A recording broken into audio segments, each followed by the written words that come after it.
Heading into year 2 for Justin Fields, he finally found some rhythm and created some explosive plays, not through the air but rather with his legs. This helped bolster the Bears to have one of the top rushing attacks in the NFL. Today I wanted to jump in and analyze this Bears scheme. What allowed Justin Fields to put up these video game-like numbers? So without further ado, let's get into the film breakdown. Now, getting into this first play here, we have to highlight the fact that the Bears' receiving room was definitely depleted this year. A lot of defenses came in with the game plan of loading the box, putting extra defenders in the box to shut down the run, and try to make the Bears' receivers win one-on-one matchups. And now this is what creates the perfect foundation to run the zone read. At the snap of the ball, we see everybody in the box, they're condensing in, they're focused on the running back. Out on the perimeter, we see circled in blue, the corner's playing man coverage, he's focused on the receiver. Now this creates a massive issue because there's no eyes on the quarterback, so the quarterback's able to get out here on the perimeter, and the nearest defender is his safety that's circled in white. He's the nearest run support defender. By the time he's able to get in on this play, Justin Fields has already picked up a big play for his offense. So now that we got a good idea of the defensive structure in our mind, let's flip gears, let's take a look at the tight shot here, and let's look at the offensive scheme of this zone read play. Now as we take a look at this pre-snap here, we see it's inside zone read, meaning the offensive line is blocking inside zone. But we see here, if they're just blocking straight base inside zone, they don't have enough blockers for defenders. So now the offense tags a zone read to it. Now this unblocked 7th defender circled in blue will be read by the quarterback. If he squeezes down to take the running back, Justin Fields will pull the ball, get on the perimeter. If this unblocked defender comes upfield to take away Justin Fields, then it's perfect. Inside the box here, the offensive line goes 6 for 6, blocking inside zone. Now, at the snap of the ball, keep an eye on the defensive end here. Look how he shuffles inside, declaring himself for the running back. Because he's shuffled inside, having his eyes on the running back, it shows or gives Justin Fields the pull read here to pull the ball since nobody's accounting for him in the run game. We see this leads to a big play. This is because when the defense doesn't account for the quarterback in the run game, they're trying to play 11 on 10 football to gain the numbers advantage. But now the Bears are playing 11 on 11 football, and it makes the defense have to play sound schematically, or they're going to get gashed like this. Jumping to this next play, we're going to take a look at the overview shot once again. We see the Detroit Lions here. They're loading the box up. They got 5 defensive linemen down on the line of scrimmage. They have nobody out in the boundary alley here, meaning that they're just loading the box here to try to condense and stop the running back. And once again, we see at the snap of the ball, this unblocked defender on the line of scrimmage. He jumps inside, gives up contain, allows Justin Fields to get back down the sideline, picking up a huge gain. So now that once again we saw this condensed tight look again from the defense, let's flip gears here, let's take a look at the tight shot. Now we see a little bit of a wrinkle onto the zone read. Instead of running inside zone, they're going to be running outside zone. So now we see that again, the offense is outnumbered here for 7 blockers for only 8 defenders, which means they're going to run outside zone, but this unblocked defender on the end of the line of scrimmage here is going to be the read man for Justin Fields, which will even the numbers back out inside the box. Now at the snap of the ball, we see the end man here. He squeezes down the line of scrimmage here, trying to play the running back, trying to keep that numbers advantage for his offense here, trying to play 11 on 10 football.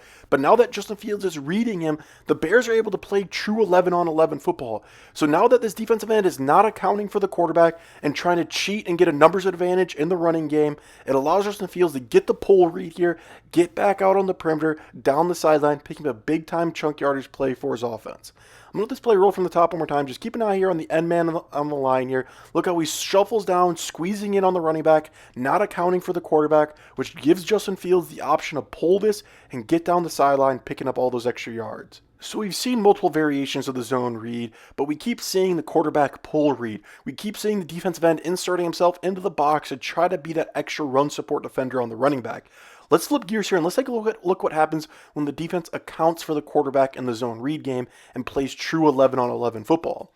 So pre-snap here, we see the offense, they're running inside zone read. Once again, the end man on the line here, circled in blue, he's the extra run support defender in the box.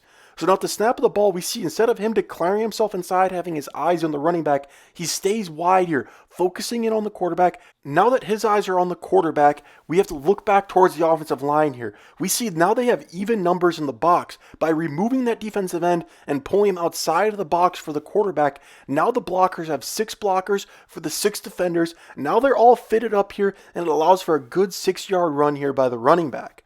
I'll just play roll from the top one more time, but take a look here. We see the defense. They have that extra run support defender in the box trying to shut down the run.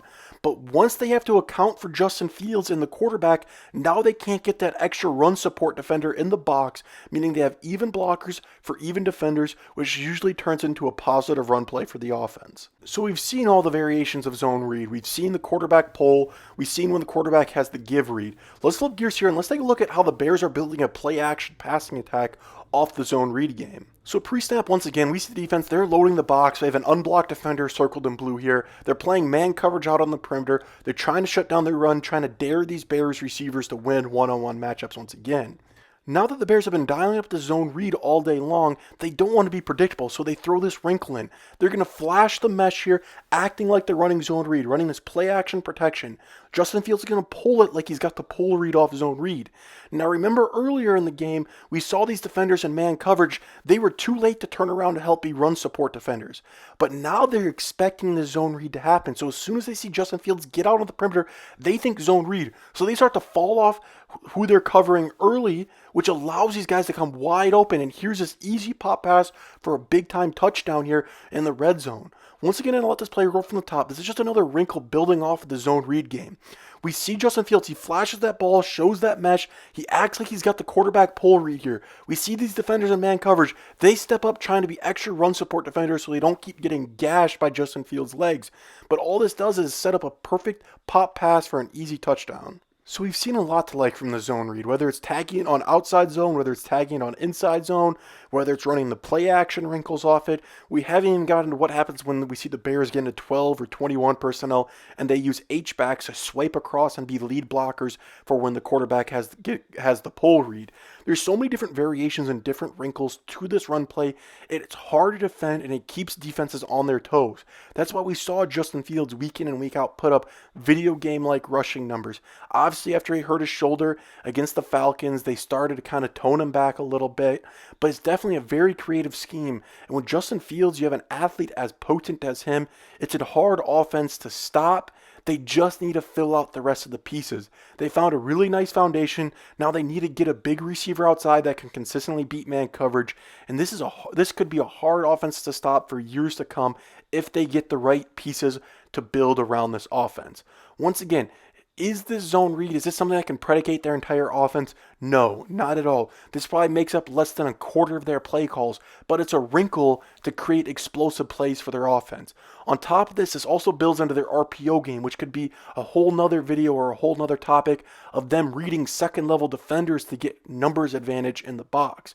There's so many different variations, so many different wrinkles that keep it simple for Justin Fields, gives him time and buys him time to be able to develop as a pocket passer by him just having to read one defender here, one defender there.